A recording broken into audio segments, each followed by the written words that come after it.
बंधुओं, इस नवरात्रि आपकी जान ले लेगी। आपके घर के इस कोने में पड़ी यह एक अपशगुनी चीज, इसे आज इसी वक्त अपने घर से निकाल कर बाहर फेंक दो, वरना जिंदगी में तबाही आ जाएगी, सब कुछ मिट्टी में मिल जाएगा। नवरात्रि के इस विशेष पर्व पर भूल कर भी ऐसी भूल मत कर देना। अगर यह एक चीज आपके घर में रही तो इस चीज से इतनी अधिक नकारात्मक ऊर्जा निकल रही है, क्योंकि यह भयंकर अपशगुनी चीज है जो आपकी हर एक खुशी को समाप्त कर देगी। साथ ही साथ देवी देवताओं का भी आशीर्वाद आप तक नहीं पहुंचेगा, और जब देवी देवता आपके रक्षक नहीं होंगे तो भूत प्रेत, तंत्र मंत्र और कई काली क्रियाओं का डेरा बन जाएगा आपका घर। फिर होंगी आपके जीवन में ऐसी ऐसी भयानक और दिल को तोड़ देने वाली घटनाएं, जिनके बारे में सोचकर भी आप अंदर से कांप उठेंगे। तो माता रानी का नाम लेते हुए इस एक चीज को घर से इसी वक्त निकाल कर बाहर फेंक दो और खुले दिल से माता रानी का स्वागत करो। तो जयकारा बोलो माता रानी का, जगत माई महामाई माँ भद्रकाली की जय बोलो, माता रानी के सांचे दरबार की जय बोलो। कुंभ राशि वालों, स्वागत करते हैं आप सभी का मंथन भिंड यूट्यूब चैनल में। बंधुओं, शास्त्रों का बड़ा ही प्रिय एक श्लोक है, अप्राप्यम नाम नेह स्थिरस्य व्यवसायिनः, यानी कि एक साहसी और कर्मशील व्यक्ति के लिए इस संसार में कुछ भी ऐसा नहीं है जो अप्राप्य है, और ऐसा कोई कष्ट नहीं है जिससे उसे छुटकारा प्राप्त ना हो सके। अब इसके लिए हर उस व्यक्ति को चाहिए कि वह निरंतर प्रयास करता रहे। यदि एक प्रयास असफल हो जाता है तो दूसरा प्रयास करे, दूसरा असफल हो जाता है तो तीसरा करे, तब तक प्रयास करे जब तक कि सफलता हासिल ना हो जाए।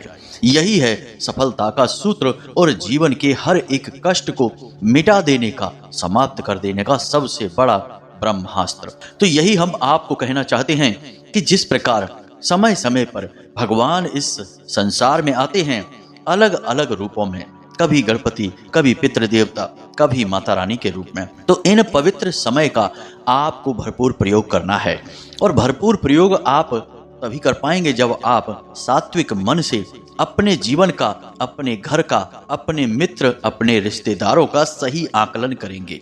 क्योंकि बंधुओं, कई बार ऐसा होता है कि आप गलत लोगों पर भरोसा कर बैठते हैं, कोई ऐसा कार्य कर बैठते हैं जिसे आप समाप्त नहीं कर पाते हैं, यानी किसी की सलाह पाकर आप कार्य शुरू तो कर देते हैं, लेकिन बाद में अड़चने इतनी आती हैं कि आप उस कार्य को पूरा ही नहीं कर पाते हैं। और कई बार आपके घर में, आपके जीवन में कुछ इस प्रकार की नकारात्मकता आ जाती है कि आप सब कुछ करने के बाद भी, पूरी मेहनत, पूरा प्रयास करने के बाद भी सुख हासिल नहीं कर पाते हैं। चाहे भले ही आप पैसा कमा भी लें, तब भी ना तो आप उस पैसे का प्रयोग कर पाते हैं और ना ही अपने जीवन के आनंद को भोग पाते हैं। और ऐसा इसलिए होता है बंधुओं, क्योंकि आप वैसे तो बहुत बुद्धिमान हैं, आपके अंदर तर्कशीलता की कोई कमी नहीं है, आप हर एक परिस्थिति और समय को अच्छी तरह से जानते हैं, परंतु आप अपनी भावनाओं के आगे बिल्कुल असहाय हो जाते हैं और भावुक होकर निर्णय लेते ही आप चोट खा जाते हैं। तो बस आपको अपने जीवन का सही आकलन करना है। अब ऐसा तो है नहीं कि आप सब पर शक करेंगे तो जीवन कट जाएगा। जीवन एक दूसरे के तालमेल और सहयोग से ही कटता है। हम सामाजिक प्राणी हैं, अलग रहकर भी हम जी नहीं पाएंगे। तो हमें करना क्या है? करना यह है कि हम जिस पर भरोसा करने जा रहे हैं, हम जिस स्थान पर रह रहे हैं, हम जो काम करने जा रहे हैं, इनका हम पूरी बुद्धिमानी के साथ सही आकलन करें और देखें कि कहीं हमें कोई चोट तो लगने वाली नहीं है, किसी ने हमारे लिए कोई जाल तो नहीं बिछाया है, किसी ने जानबूझकर हमें फंसाने के लिए, अपना फायदा करवाने के लिए कोई ऐसी योजना, कोई ऐसी रणनीति तो नहीं बनाई है जिससे कि हमारा नुकसान होगा, उसका फायदा हो जाएगा। जी हाँ बंधु, इस संसार में आज के समय में यह बहुत हो रहा है। लोग अपने छोटे छोटे फायदों के लिए दूसरों के बड़े बड़े नुकसान करवाने से भी पीछे नहीं हटते हैं। और ऐसा नहीं कि आप यह कर नहीं सकते, यदि आप विचार करने पर आ जाएं तो आपसे उत्तम विचारशील व्यक्ति है ही नहीं। तो बस अब आप इस बात की कसम खाइए कि आज के बाद आप अपने जीवन का कोई भी निर्णय अचानक यूं ही भावनाओं में बहकर नहीं ले लेंगे। चाहे कोई कितना ही अपना क्यों ना हो, सगे से सगा क्यों ना हो, आपसे कुछ कह रहा है, कोई बात की सलाह दी जा रही है तो आप समय लीजिए, तभी आपके जीवन में कोई बदलाव आ पाएगा। बंधुओं, सारी समस्या के समाधान इस संसार में मौजूद हैं, लेकिन वे तभी आपको मिल पाएंगे जब आप अपने ऊपर कार्य करेंगे। यदि आप यह चाहें कि इस संसार में अचानक कोई बहुत बड़ा बदलाव आ जाए और कोई आपके सामने प्रकट होकर आपकी सारी समस्याओं का एक झटके में समाधान करके चला जाए, तो बंधुओं ऐसा नहीं होता है, कभी नहीं हुआ है, किसी युग में नहीं हुआ है, तो अब कैसे हो जाएगा।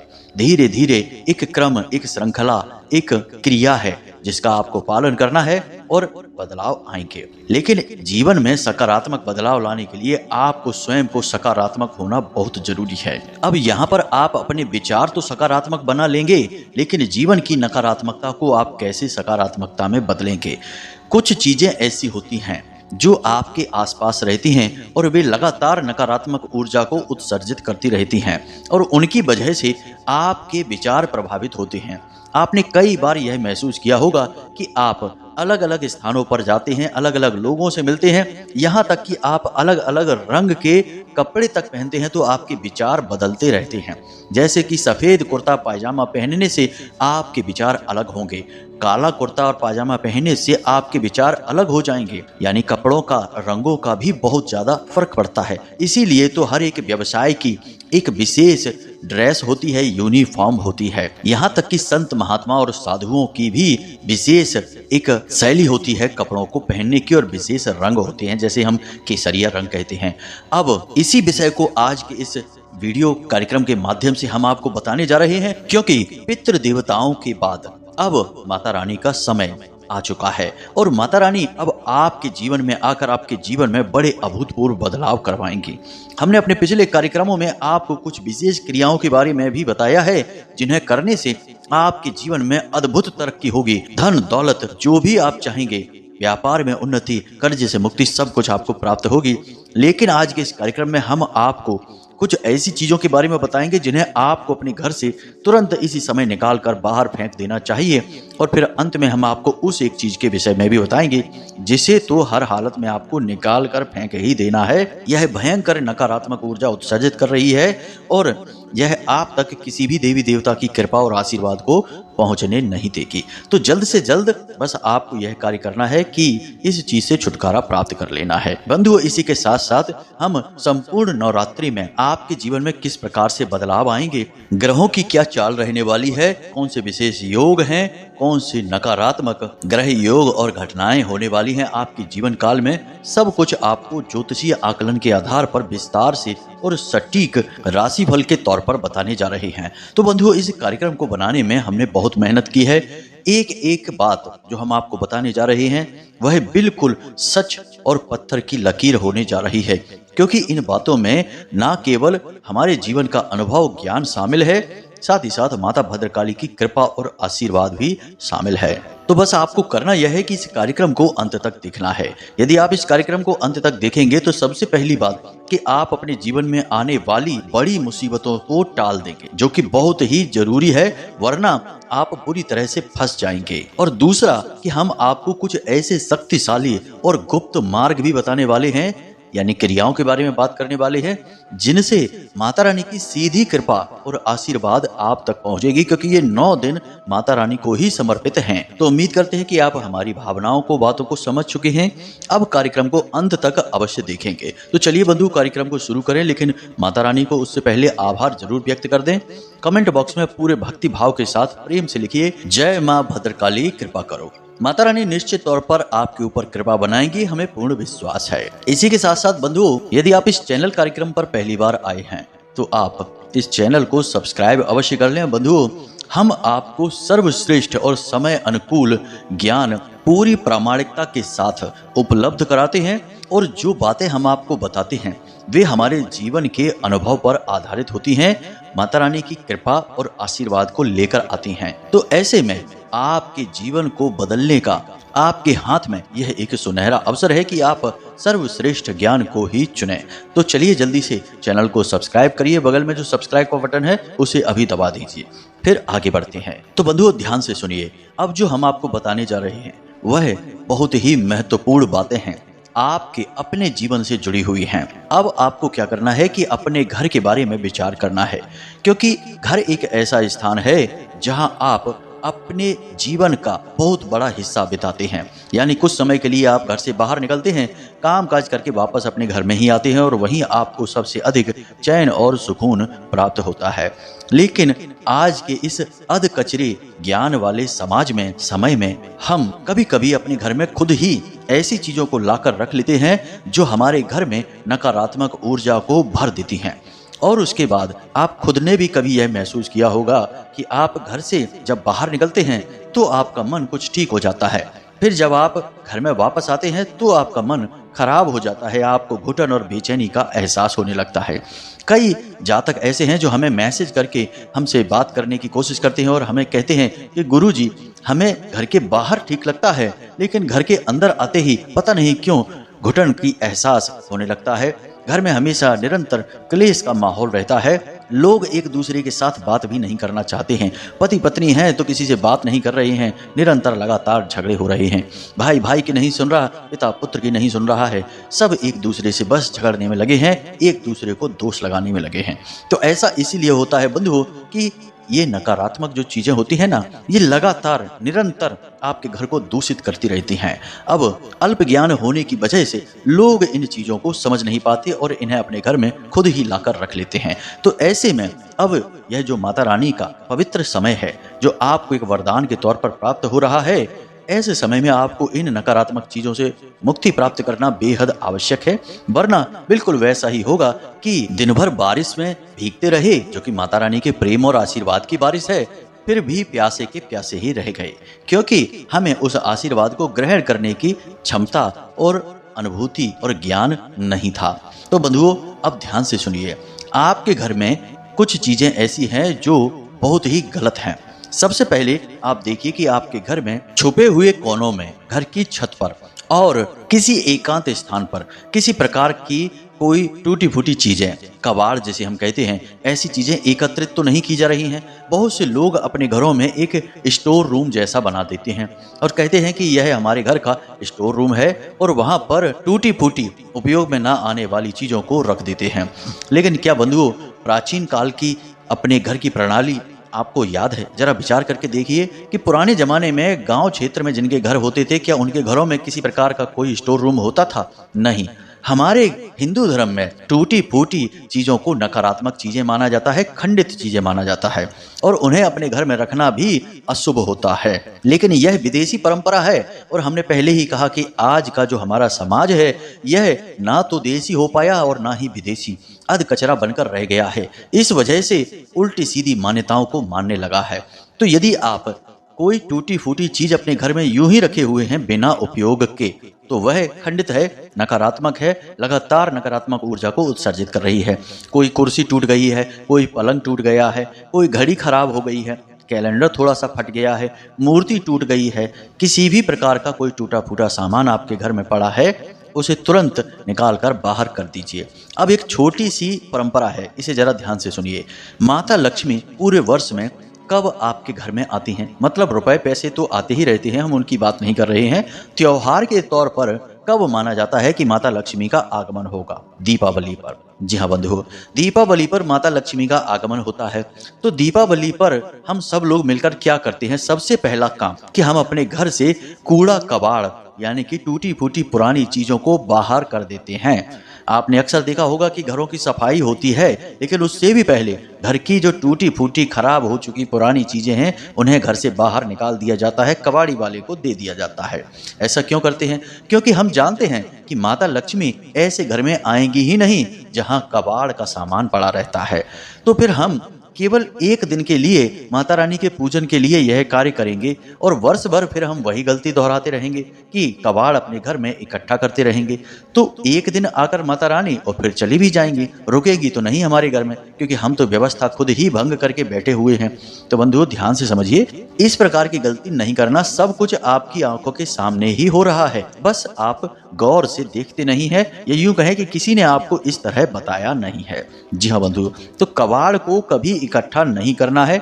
अपने घर में कोई स्टोर रूम मत बनाना।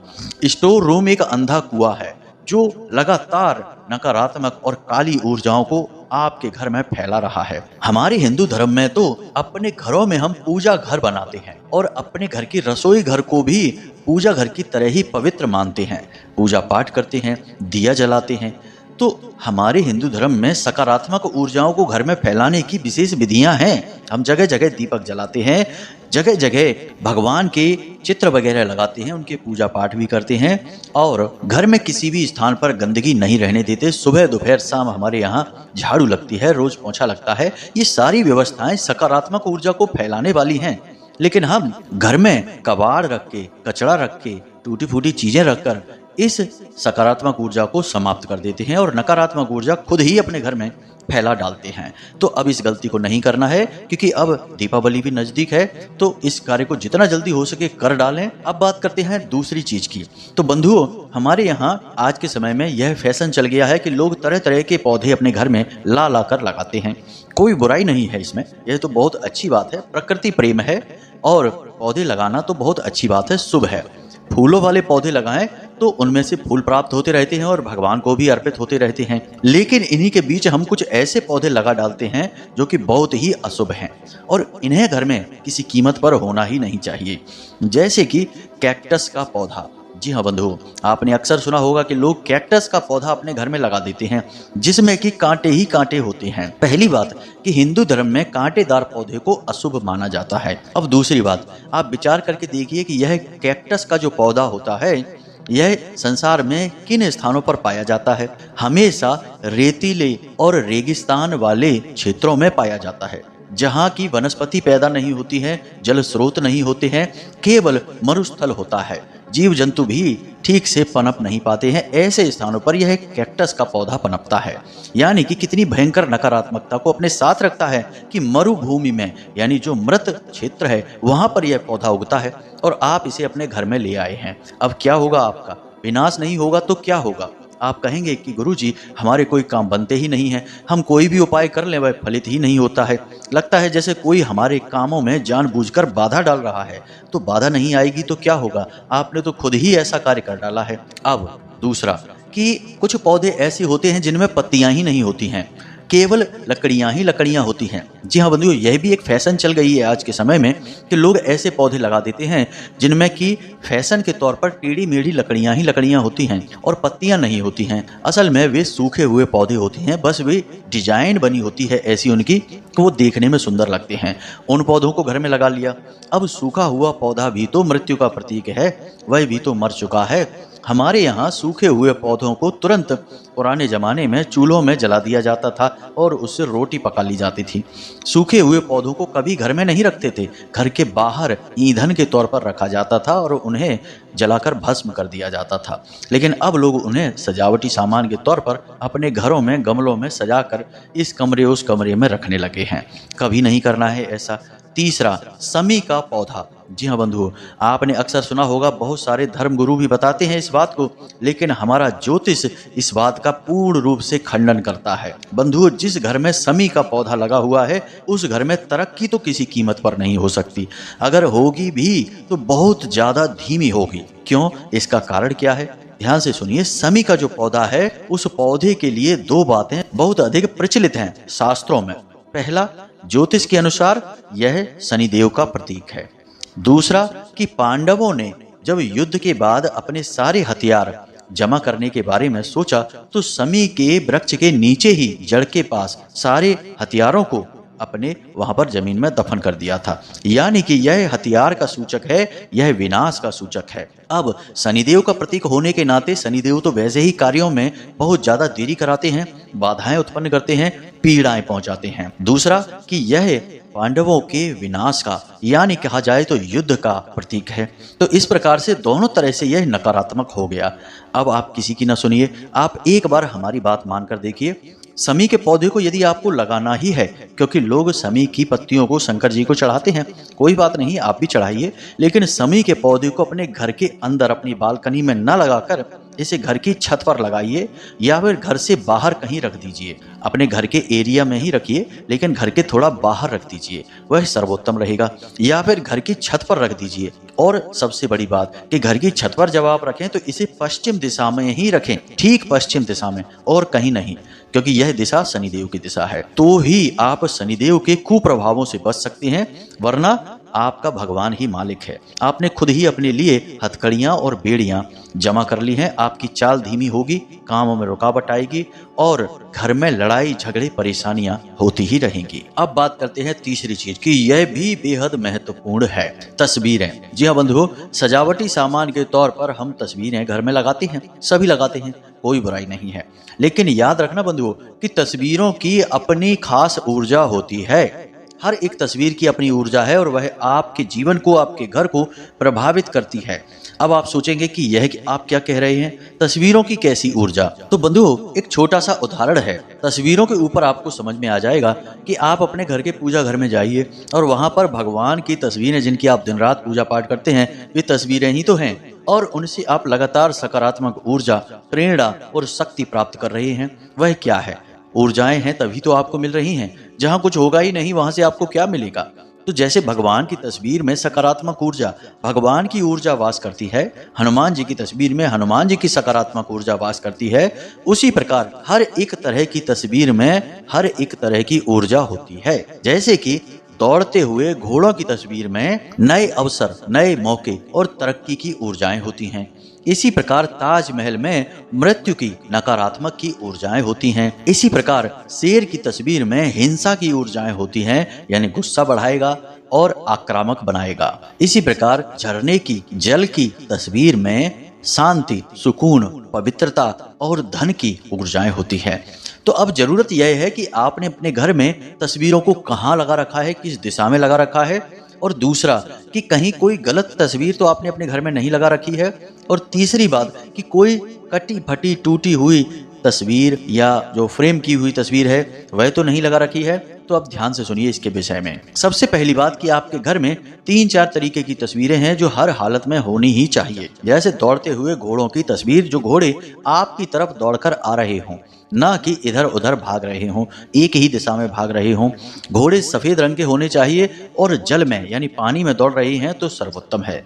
इससे यह पता लगता है कि यह आपके जीवन में मौके लेकर आने वाली ऊर्जा है। आपको नए नए अवसर प्राप्त होंगे, पैसे कमाने के, धन के। अब इस तस्वीर को आपको लगाना कहाँ है? तो इसे आपको अपने घर की उत्तर दिशा में लगाना है, क्योंकि वह कुबेर देवता की दिशा है। अब उगते हुए सूरज की तस्वीर, यह भी बहुत जरूरी है। इसे आपको अपने घर की पूर्व दिशा में लगाना है, क्योंकि वह सूर्य देवता की दिशा है। इसी के साथ साथ अपने घर के सभी सदस्यों की एक साथ मिलकर फैमिली फोटो को आपको अपने घर की पश्चिम दिशा में लगाना है, क्योंकि वह बढ़त की दिशा है। वहां जो भी चीज रख देंगे वह निरंतर बढ़ती जाएगी, तो ठीक पश्चिम दिशा में आप लगा देंगे। इसी प्रकार झरने की तस्वीर जिसमें पानी बहकर आपकी ओर आ रहा हो, उसे भी आप उत्तर दिशा में लगाएंगे, क्योंकि वह धन की दिशा है। और उत्तर दिशा से पश्चिम दिशा के थोड़ा बीच में लगाएंगे, क्योंकि वह जल की भी दिशा है। अब कौन सी तस्वीरें हैं जो आपको अपने घर में भूल कर भी नहीं लगानी है? तो सबसे पहले ताजमहल की तस्वीर भूल कर भी ना लगाएं। कोई आपको गिफ्ट यदि ताजमहल कर देता है, जैसे कि कोई गिफ्ट आइटम में आपको कर देता है, तो उसे बिल्कुल भी स्वीकार ना करें। अपने घर में तो भूल कर भी लेकर ना आएं, क्योंकि वह एक मकबरा है। दूसरा कि किसी हिंसक पशु की, पक्षी की तस्वीर आपको नहीं लेनी है, अपने घर में नहीं रखनी है। तीसरा, युद्ध की, डूबते हुए सूरज की, डूबते हुए जहाज की, यानी कि समुद्र में तेज लहरें हैं और जहाज उसमें डूब रहा है, ऐसी कोई तस्वीर। इसी के साथ साथ कोई एक ऐसी तस्वीर जिसमें कि लंबा रास्ता दिखाई दे रहा है जाने के लिए, एक लंबी सी सड़क दिखाई दे रही है, ऐसी तस्वीर भी आपको नहीं लेनी है, अपने घर में नहीं लगानी है। यदि है तो उसे निकाल कर बाहर फेंक दें। इसी के साथ साथ भगवान की कोई भी तस्वीर भगवान के मंदिर से, यानी जो आपका पूजा घर है, उससे बाहर नहीं होनी चाहिए। भगवान की तस्वीरें सजावटी सामान के तौर पर बिल्कुल प्रयोग नहीं होनी चाहिए। लोगों की आदत होती है कि अपने घर में इधर उधर जहां भी उनका मन करता है, कुछ तो अपने बेडरूम में ही भगवान की तस्वीरें लगा देते हैं। यह बहुत ही अशुभ है, अनिष्टकारी है। इसी के साथ साथ आपके पूजा घर में जो तस्वीरें रखी हैं, देख लें कि कहीं कोई तस्वीर जरा भी कटी फटी ना हो, खंडित ना हो, उसे भी बदल दें। तस्वीरों को जल प्रवाहित करें, यूं ही कहीं ना फेंक दें। किसी भी प्रकार की तस्वीर हो उसे जल प्रवाहित ही करें। इसी के साथ साथ देख लें बंधुओं कि आपके घर में कोई ऐसी किताबें ना पड़ी हो जिन्हें लंबे समय से खोलकर ना देखा गया हो, चाहे किताबें किसी भी विषय पर हो। धार्मिक किताबें भी यदि हैं तो उन्हें भी प्रतिदिन थोड़ा सा खोलना और थोड़ा सा पढ़ना अनिवार्य होता है। लंबे समय से यदि वे भी बंद रहेंगी तो वे भी नकारात्मक ऊर्जा उत्सर्जित करने लगती हैं। ठीक इसी प्रकार देखना है कि किताबें जिनके पेज पन्ने कट फट चुके हैं, ऊपर कवर जिनका कट फट चुका है, इन किताबों को भी हटा दें। और सीधा सही तरीका यही है कि किताबों और तस्वीरों को यदि आप अपने घर से हटाना चाहते हैं तो इन्हें यूं ही कहीं ना फेंक दें। यह सरस्वती माता का भी अपमान होगा और असल में दिव्य शक्तियों को भी नाराज करेगा। तो आपको इन्हें या तो जल प्रवाहित करना है या फिर पीपल के वृक्ष के नीचे जमीन में इन्हें दबा देना है, मिट्टी के नीचे। जी हाँ बंधुओं, यह तो थी विशेष जानकारी चीजों के विषय में जिसे आपको होना बहुत अनिवार्य है, वरना आप अपने घर के वातावरण को किसी भी कीमत पर सकारात्मक नहीं बना पाएंगे। अब हम आपको बताने जा रहे हैं उस एक चीज के बारे में जो आपके घर को पूरी तरह से नकारात्मक बनाए हुए है और माता रानी भी आपके जीवन में कोई बदलाव नहीं ला पाएंगी यदि आप इस एक चीज से छुटकारा प्राप्त नहीं कर पाएंगे तो जल्द से जल्द इसे अपने घर से हटाएं। तो ध्यान से सुने। तो बंधुओं, यदि पितृ पक्ष में आपने अपने पितरों से जुड़ी कोई सामग्री अपने घर में लाई है, जैसे कि आपने अपने घर के दरवाजे पर तोरण लगाया है जो कि हर धार्मिक और मांगलिक कार्य में प्रयोग किया जाता है। दूसरा कि पितरों के नाम से यदि आप कोई चीज घर में लेकर आए थे तो उसे अब हटा दीजिए, क्योंकि सर्व पितृ अमावस्या के बाद पितृ देवता जा चुके हैं। इसी प्रकार कुश जिसका प्रयोग पितृपक्ष में लोग करते हैं, श्राद्ध कर्म के समय पर प्रयोग की जाती है, तो इस कुशा को भी आपको अपने घर से हटा देना है। यानी कि पितृपक्ष में पितरों से जुड़ी जो भी चीजें आप अपने घर में लेकर आए हैं, यदि वे अब भी आपके घर में रखी हैं तो उन्हें आप हटा दें, क्योंकि अब जो आपके ऊर्ध्वगामी पितृ जो हैं वे तो पितृलोक जा चुके हैं। अब अधोगामी पितृ जिन्हें हम प्रेत कहते हैं, जिन्हें पितृलोक में प्रवेश नहीं मिलता है, वे भटकेंगे और अब उन चीजों का उपभोग वे करेंगे और आपके घर में तांडव मचाएंगे। जी हाँ बंधु, तो पितरों से जुड़ी जो भी चीजें हैं, प्रसाद सामग्री है, दीपक है, जो भी आपने पितृपक्ष में दीपक जलाया पितरों के नाम से, वह दीपक सब कुछ जो भी आपको समझ में आ रहा है सब कुछ निकाल कर जल विसर्जित कर दीजिए। यह बहुत अनिवार्य है, वरना प्रेतों की छाया आपके घर पर लगातार बनी ही रहेगी और आप भयंकर तरीके से परेशान हो जाएंगे। प्रेतों की पीड़ा की कोई हद नहीं है बंधुओं, किसी भी हद तक आपको प्रेत पीड़ा पहुंचाएंगे। अब सबसे बड़ी बात इसे जरा ध्यान से समझिए कि कुछ चीजें ऐसी होती हैं जो पितृ देवताओं से सीधी जुड़ी होती हैं। जैसे कि कोई व्यक्ति स्वर्गवासी हाल में हुआ है और उसकी प्रयोग की जाने वाली चीजें हैं, जैसे कि उसके प्रयोग की जाने वाली घड़ी है, मोबाइल है, या उसकी कोई चीजें हैं, वस्त्र हैं, तो उन चीजों को भी आपको अपने घर से हटाना ही होगा। हमारा हिंदू धर्म यह कहता है कि जब कोई इंसान चला जाता है तो उसकी उपयोग की जाने वाली सारी सामग्री और चीजों को भी घर से हटा देना चाहिए, वरना उस इंसान की ऊर्जा या उस जैसे कई अन्य प्रेतों की ऊर्जाएं आकर्षित होती रहती हैं और घर में विनाश लीलाएं होती रहती हैं। तो इस प्रकार आपको अपने स्वविवेक से इन चीजों के बारे में सही अनुमान लगाना है, आकलन लगाना है, और पितरों से जुड़ी कोई भी चीज यदि आपके घर में है तो आप उसे अपने घर से निकाल कर बाहर फेंक दीजिए। बाहर फेंकने का मतलब है कि उसे जल विसर्जित कर दीजिए, यूं ही कहीं भी मत फेंक देना, वरना यह पितरों का सीधा अपमान हो जाएगा। जी हाँ बंधुओं, यह तो कहने का चलन होता है जो कह दिया जाता है। तो उम्मीद है बंधुओं कि यहाँ तक आपको सारी बातें समझ में आ गई हैं। हमने हर एक बात को पूरे विस्तार के साथ बताया है। इस वीडियो कार्यक्रम को हमने बहुत ही भाव के साथ तैयार किया है। अब यदि कोई प्रश्न आपके मन में उठे तो आप बेफिक्र होकर कमेंट करके पूछें, या फिर डिस्क्रिप्शन बॉक्स में दिए गए व्हाट्सएप नंबर पर मैसेज करके भी पूछ सकते हैं। समय मिलने पर हम आपके प्रश्न का जवाब आपको अवश्य देंगे। इसी के साथ साथ आज के इस कार्यक्रम को समाप्त करते हैं। हमेशा हंसते रहिए, मुस्कुराते रहिए, सकारात्मक रहिए और दिन में एक बार मंदिर अवश्य जाइए, क्योंकि आपका उद्धार उन्हीं की कृपा से होना है। तो प्रेम से बोलिए जय माई की जय, माँ भद्रकाली। माता रानी आपका कल्याण करें। धन्यवाद।